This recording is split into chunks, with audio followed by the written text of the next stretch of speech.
what did you mean? I mean, I get it, but it took me longer than any of your other.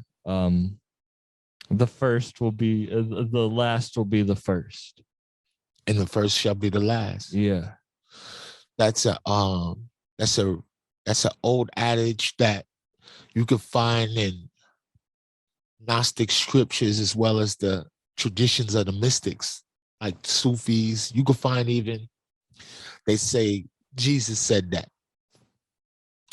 And I remember when I was a young person and I was about to do that bid, that 10 years, and I had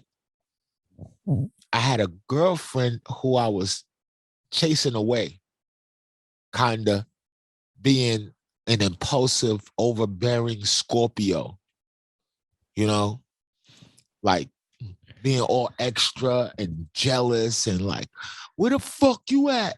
And I'm like, I'm in jail, dude. I'm about to do a decade and I'm trying to control another human being. You heard? And this elder told me, Ronnie Mack told me, he said, yo, you start how you finish. Right? And I thought about it. And then when I woke up to that, and I'm still trying to I'm still discerning the meaning of great shit that I've heard and I've said and I've received over this course of years. And I was like, yo, when I first got with the female, I never told her that I loved her. I never used to say that. Maybe I used to show it, but I never told her that because in my being educated falsely, like I'm like, you go to buy a lot of people won't tell you this. In the inner city, you get a lot of bad advice. You go to barbershops, that is the best place to get the worst advice that'll save your life. You get some bad advice, it's possible, you heard? But it's a temporary save, you heard? If you wake up, then you be like, now your life is actually saved, you heard? Because now you realize that you had some bad fucking advice, right? And they weren't talking about the people that raised me and I was in the street, raised me in a barbershop. They wasn't talking about love. They wasn't talking about finding no woman to love and be affectionate with. They was like, man, soon as you start getting soft, they gonna get on. You heard? And get the fuck on. Don't give a fuck about you neither. You heard? So I'm like this. I waited all the way till I got to jail and needed the girl the most to start love bombing her. Love bombs all day like this. I love you waking up on the phone. I'm the first motherfucker on the phone in the morning. I'm the last motherfucker on the phone at night.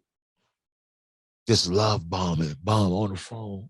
Hey, baby, you gonna come see me this week? I'll see you this weekend, all that stupid shit. That shit got tired. So I inopportunely was starting to say I loved her after I already got jammed. Why ain't do it from the beginning? You dig? So how you start is how you fucking finish. Feel me? I started without love and finished without love. You feel me? Yeah. Shit. I'm just letting that process because that's real. I'm still processing that shit. And shit, when you said that shit, I honestly have never thought about it like that.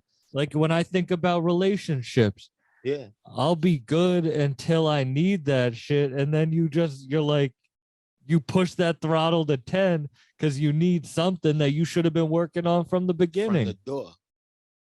How you start is how you finish. That's some real shit.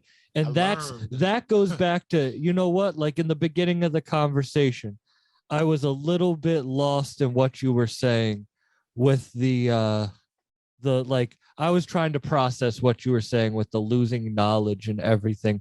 But I feel that because that's what I was trying to get at is like, when you run, like when I started this, I was like, when I started my journey, you go, you know what? I don't care what the path is. I'm going to take it how it goes and be my best self.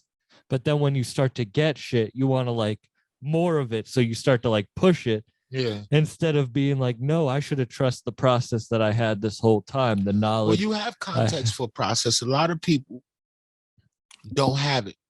And as a young person, you're doing excellent, Sam, because you're very consistent. You're the same person every time I see you and we speak. And you got access to a lot of great people who are doing great stuff, and you have not let it go to your head.